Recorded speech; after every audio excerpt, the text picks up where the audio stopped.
Hello friends, hopefully आप सभी लोग अच्छे होंगे। तो इस वीडियो में हम दो बड़े इंपॉर्टेंट डेफिनेशंस स्लैक वेरिएबल्स और सरप्लस वेरिएबल्स का डेफिनेशन, कॉन्सेप्ट और एग्जाम्पल सीखेंगे। ठीक है।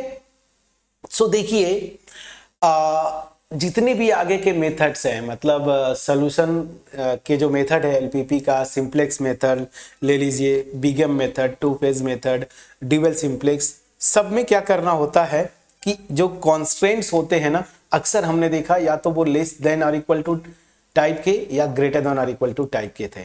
तो हमको जरूरत पड़ेगी इनको इक्वेशन बनाना, जैसा कि हमने देखा ना ग्राफिकल सोल्यूशन में हम कर क्या रहे थे, इक्वेशन बना रहे थे। तो हमें इक्वेशन बनाने की जरूरत पड़ेगी। अब जरा ध्यान दीजिए, वन बाय वन हम करेंगे। स्लैक वेरिएबल्स क्या होते हैं? स्लैक मतलब अगर आप डिक्शनरी मीनिंग देखें ना तो कम होना, लैग करना, ठीक है ना, समथिंग अमाउंट से लैग करना। जैसे अगर मैं लिखता हूं, फॉर एग्जांपल समझिएगा यहां पे कि आप लिखते हैं ना कि 2 इज लेस देन और इक्वल टू 5। फॉर एग्जांपल एक एग्जांपल दे रहा हूं मैं। तो यहां पे क्या है, 2 जो है ना इस 5 से 3 यूनिट या 3 नंबर से लैग करता है। अब अगर यहां पे मैं 3 को ऐड कर दूं तो ये मेरा क्या हो जाएगा, इक्वल हो जाएंगे। मैं समझा पाया कि नहीं फ्रेंड्स? तो बस यही लॉजिक समझिएगा कि अगर मैं लिखता हूं x और मैं बोलता हूं कि दिस इज लेस देन और इक्वल टू 5। अब ये वेरिएबल है, अगर x को मैं 2 रखता तो यहां पे अगर मुझे इक्वेशन बनाना होता, फॉर एग्जांपल अगर x को मैं 2 ले लेता तो यहां पे मैं एक नंबर ऐड करूंगा 3 सच दैट ये इक्वेशन बन जाए। तो स्लैक मतलब कमी होना।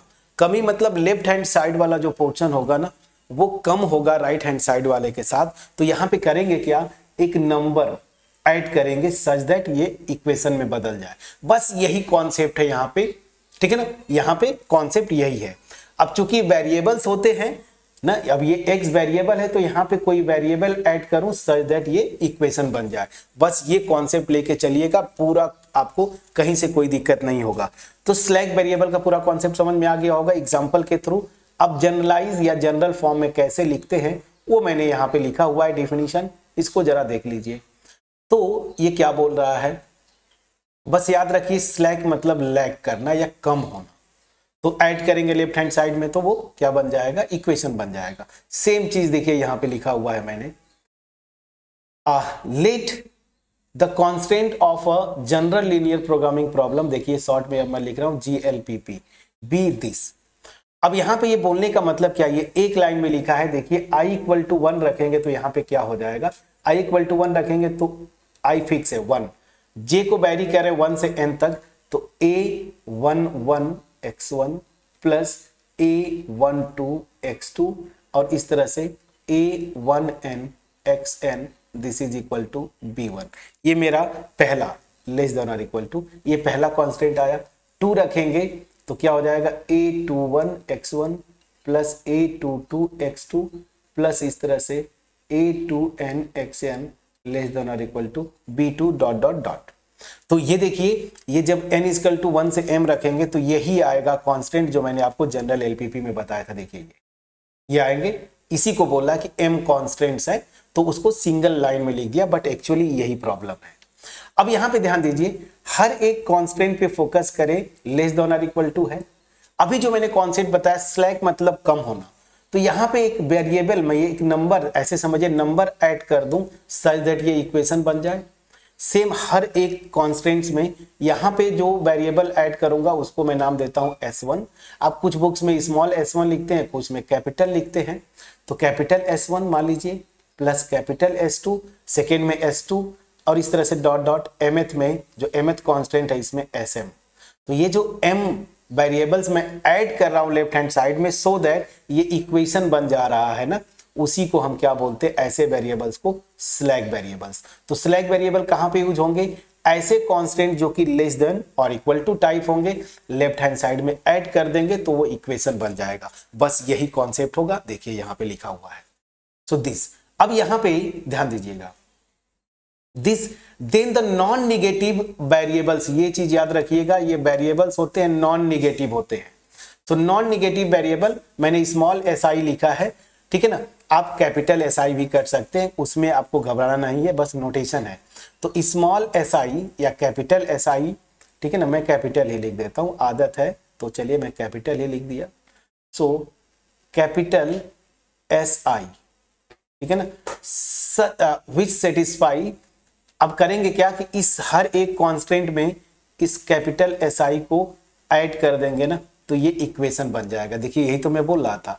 तो ये जो SI आ रहा है ना, I = 1 to m, मतलब S1 S2 और इस तरह से SM, इन्हीं को हम क्या बोलते हैं, स्लैग वेरिएबल्स। कॉन्सेप्ट समझ में आ गया? तो सिंपल सा लॉजिक क्या समझ में आया, समझिए, देखिएगा, फिर से समराइज करता हूं। जब कांस्टेंट लेस देन और इक्वल टू टाइप के होंगे तो यहां पे non negative variables such that उनको ऐड करने पे ये जितने भी कांस्टेंट्स है ना वो इक्वेशन बन जाते हैं।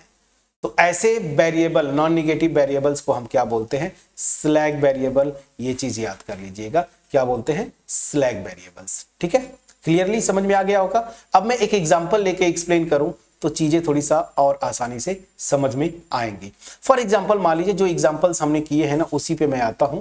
तो एक एग्जांपल मैं लेता हूं।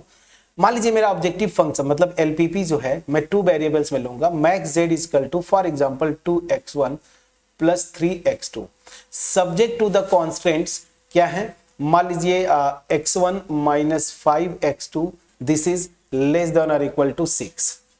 ठीक है, और उसी तरीके से मान लीजिए 2x1 plus 3x2 this is less than और equal to 4, x1 x2 greater than और इक्वल टू 0। ठीक है ना, मेरा ये LPP दिया हुआ है। अब यहां से मैं सीधी सी बात है, ये देखिए लेस देन और इक्वल टू कॉन्स्टेंट्स है, मुझे इसको इक्वेशन बनाना है तो लेफ्ट हैंड साइड में कुछ क्वांटिटी को ऐड करूंगा। तो यहां पे क्या करेंगे, इंट्रोड्यूसिंग स्लैग वेरिएबल्स। क्या, स्लैग वेरिएबल्स, जितने कांस्टेंट होंगे उतने स्लैग वेरिएबल 2 हैं तो S1 S2 क्या हो जाएगा। अब ये LPP किस फॉर्म में होगा, max z this is equal to 2x1 plus 3x2 subject to. अब ये क्या हो गया, x1 माइनस 5x2। अब यहां पे मैं क्या ऐड कर रहा हूं, S1, और जैसे ही S1 ऐड किया ये मेरा क्या हो जाएगा, इक्वेशन में कन्वर्ट हो गया। उसी तरीके से यहां पे S2 ऐड करेंगे तो 2x2 प्लस 2x1 है ना, 2x1 प्लस 3x2 और यहां पे मैंने क्या ऐड किया, S2 this is equal to 4। ठीक है ना, अब ध्यान दीजिएगा। तो यहां पे जो स्लैग वेरिएबल्स हैं वो क्या है, S1 है और S2। यहां पे ये स्लैग वेरिएबल्स है, इनको ऐड किया हर एक कांस्टेंट में तो ये इक्वेशन में बदल गया। ठीक है, अब ध्यान दीजिए, तो जब इस फॉर्म से इस फॉर्म में कन्वर्ट करते हैं ना तो ये इस LPP को हम क्या बोलते हैं, LPP इन स्टैंडर्ड फॉर्म। जब ये कांस्टेंट इक्वेशन बन जाए ना तो ऐसे LPP को क्या बोलते हैं, standard form, in standard form. तो यही से मैं बता दिया ताकि जब सिंप्लेक्स स्टार्ट करें तो आपको कंफ्यूजन न रहे। स्टैंडर्ड फॉर्म में बदलना है, LPP को मैं स्लैग वेरिएबल्स ऐड करके इक्वेशन में बदल लेता हूं। समझा पाया कि नहीं, प्लीज बोलिएगा।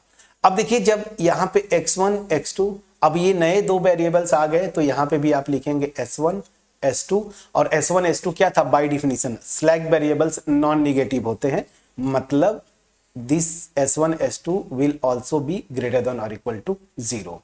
और मोर ओवर मेरा जो एक्चुअल ऑब्जेक्टिव फंक्शन है उसमें जो है ये S1 S2 तो है नहीं, ये तो सिंपली जो है हमने इक्वेशन बनाने के लिए किया। तो यहाँ पे 0S1 प्लस 0S2 लिख देते हैं, क्योंकि ऑब्जेक्टिव फंक्शन में S1 S2 का कोई वेटेज नहीं, कोई रोल नहीं है, वो सिंपली हम इस इनइक्वालिटीज को हम इक्वेशन बनाने के लिए यूज कर रहे हैं।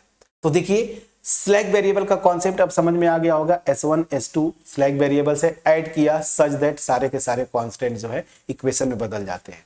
बदलने के बाद ये जो नया LPP आता है इसको हम क्या बोलते हैं, LPP इन स्टैंडर्ड फॉर्म।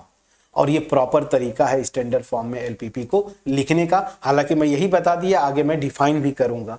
मैं समझा पाया? तो स्लैग वेरिएबल्स का डिफिनीशन आपको क्लियर हो गया होगा।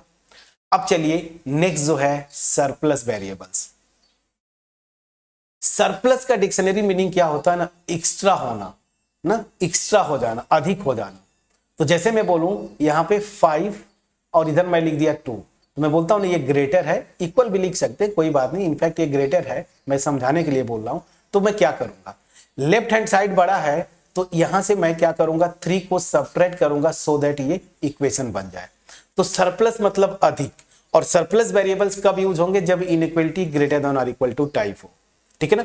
बस वही देखिए यहां पे लिखा हुआ है। तो यहां पे सरप्लस वेरिएबल्स को सब्ट्रैक्ट करते हैं सच दैट ये इनइक्वलिटी इक्वेशन बन जाए। अब वही चीज यहां पे लिखा होगा, बोला if the constant of a general linear programming problem be in this form, देखिए दिस यहां पे ग्रेटर देन और इक्वल टू मतलब लेफ्ट हैंड साइड बड़ा है, तो इसको इक्वेशन बनाने के लिए यहां पे मैं कुछ सब्ट्रैक्ट करूंगा, और वो जो वेरिएबल्स है अगेन मैं कैपिटल लिखा था तो कैपिटल भी मेरी आदत है कैपिटल लिखता हूं, तो चलिए कैपिटल SI सच दैट इस कैपिटल SI को सब्ट्रैक्ट कर दूंगा ना तो मेरा इक्वेशन बन जाएगा। तो देखिए यहां पे क्या कर रहे हैं, सब्ट्रैक्ट करते हैं। ये कब यूज होता है सरप्लस, जब कांस्टेंट जो है ना ये ग्रेटर देन और इक्वल टू। स्लैग कब यूज होता है, जब लेस देन और इक्वल टू। क्लियर हो गया। चलिए अब इनको हम क्या बोलते हैं, surplus variables. Examples, same example मैं यहीं पे ले लूं। अच्छा चलिए मैं एग्जांपल यहां पे अपने से मैं लिख लेता हूं, तो एग्जांपल अपने से लिखता हूं, फिर से बना देता हूं। मान लीजिए मेरा ऑब्जेक्टिव फंक्शन मैक्स जेड हो या मिनिमाइज जेड हो, अपने से मैं लिख दिया ना, थोड़ा आसान कर दिया। Subject to the constant for example x1 minus x2 this is greater than और equal to 5, x1 plus 3x2 this is greater than और equal to 6, x1 x2 greater than और इक्वल टू 0। अब देखिए यही से स्टैंडर्ड फॉर्म जो मैंने बोला था कि कांस्टेंट जो है इक्वेशन फॉर्म में बदल जाता है। हालांकि स्टैंडर्ड फॉर्म में एक और कंडीशन है फ्रेंड्स, ऑब्जेक्टिव फंक्शन को मैक्सिमाइज होना चाहिए। तो यहाँ पे चूंकि मैक्सिमाइज ऑब्जेक्टिव फंक्शन ऑलरेडी है तो ये स्टैंडर्ड फॉर्म में बदल जाता है। तो स्टैंडर्ड फॉर्म में ऑब्जेक्टिव फंक्शन मैक्सिमाइज टाइप का रखिए और कांस्टेंट जो है वो इक्वेशन हो जाते हैं। ये प्रॉपर डिफिनीशन है, आगे हम करेंगे। मेरा जो बस बताने का जो मोटिव था कि आप समझ जाए कि ये स्लैग वेरिएबल्स ऐड किया तो इस फॉर्म में आता है। स्टैंडर्ड में एक और कंडीशन होती है कि ऑब्जेक्टिव फंक्शन को मैक्सिमाइज सारे कांस्टेंट जो है इक्वेशन बन जाए। तो चलिए अब अगर ये बात है तो मैंने मैक्सिमाइज ले लिया, ठीक है ना। अब आप बोलेंगे कि सर मिनिमाइज है तो उसको मैक्सिमाइज करें, कैसे करेंगे स्टैंडर्ड फॉर्म में। तो इतना पोर्शन मैं आपको होल्ड पे रखता हूं, जब मैं स्टैंडर्ड फॉर्म ऑफ LPP करूंगा तो वहां पे आपको बता दूंगा, उसका टेंशन नहीं लेना है। तो चलिए यहां पे देखिए ग्रेटर देन और इक्वल टू है तो यहां पे सब्ट्रैक्ट करेंगे, तो सरप्लस वेरिएबल S1 S2 यहां पे करेंगे तो मेरा LPP स्टैंडर्ड फॉर्म में क्या आ जाएगा, max z this is equal to x1 plus x2 subject to the constant. अब देखिए x1 माइनस x2 ग्रेटर है, यहां पे पहला सरप्लस वेरिएबल सब्ट्रैक्ट किया, this is 5। Same x1 plus 3x2 minus s2 this is equal to 6, और यहां पे x1 x2 s1 s2 greater than और इक्वल टू 0। अब चाहें तो आप यहाँ पे ऑब्जेक्टिव फंक्शन में ये लिख सकते हैं, कोई दिक्कत नहीं है, ये प्रॉपर स्टैंडर्ड फॉर्म है। बट हम यहाँ पे जो सीख रहे हैं सरप्लस वेरिएबल, तो सरप्लस वेरिएबल कहाँ पे यूज होता है, जब इनइक्वलिटी ग्रेटर देन और इक्वल टू हो, सब्ट्रैक्ट कर देते हैं सच दैट ये इक्वेशन में बदल जाए। अब क्लियरली समझ में आया दोनों डिफिनीशन। आपके सिलेबस में बिल्कुल मेंशन्ड है, मतलब आपका हो सकता है short answer, very short answer में आपको डिफाइन करने को दे दे, और न दे तो स्टैंडर्ड फॉर्म ऑफ LPP है आपका सिलेबस में, वहां से क्वेश्चन आता है तो वहां पे भी स्लैग और सरप्लस वेरिएबल का यूज करना पड़ेगा। तो ये यूज होगा।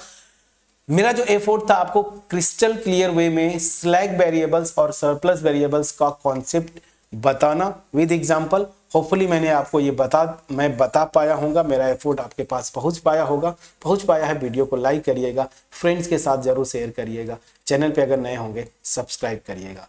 मेरे वो प्यारे स्टूडेंट्स 70% नंबर है आपका, मोर देन 70% जो टोटल व्यूअर्स हैं उसका, जो कि आप लोग सब्सक्राइब नहीं किए चैनल को, थोड़ा सा डिमोटिवेट करता है ये। प्लीज सब्सक्राइब करके रखें। मेरा जो मोटिव है, इंटेंशन है आपको क्वालिटी कंटेंट देना, ठीक है ना। मैं पूरी कोशिश करता हूं कि मैं वो कंटेंट दूं, जो भी कंटेंट प्रिपेयर करता हूं कि आपको कहीं ना मिले। आपको जब मेरे चैनल पे आए, विजिट करें तो आपको कुछ नया सीखने को मिले। और ये आता है मेरे मोर देन 20 ईयर्स का एक्सपीरियंस है, और उसमें मैं अपना जब एज ए स्टूडेंट था तो क्या प्रॉब्लम्स फेस करते थे जब सर लोग पढ़ाते थे, उन चीज़ों को भी ध्यान में रख के आपके सामने मैं प्रेजेंट करता हूँ, ठीक है ना। तो अगर वीडियो अच्छी लगे, वीडियो को लाइक जरूर करिएगा, फ्रेंड्स के साथ शेयर करिएगा, कमेंट सेक्शन में कमेंट्स के थ्रू अप्रिशिएट करना मत भूलिए। चैनल पे नए हैं जरूर सब्सक्राइब करिएगा। मिलते हैं नेक्स्ट वीडियो में, जहां पे अब इसी के आगे कंटिन्यू करेंगे और इसके आगे जो आता है एलपीपी का स्टैंडर्ड फॉर्म और कैनोनिकल फॉर्म। कैनोनिकल फॉर्म उतना नहीं पूछता, स्टैंडर्ड फॉर्म पूछता है, जिसको मैं हल्का फुल्का यहीं पे इंट्रोड्यूस कर दिया हूं। सो नेक्स्ट वीडियो में canonical and standard form of LPP करने के बाद सीधे हम चलेंगे सिंप्लेक्स मेथड पे। तब तक अपना ख्याल रखें, पढ़ाई करते रहे friends. Thank you so much for watching my videos.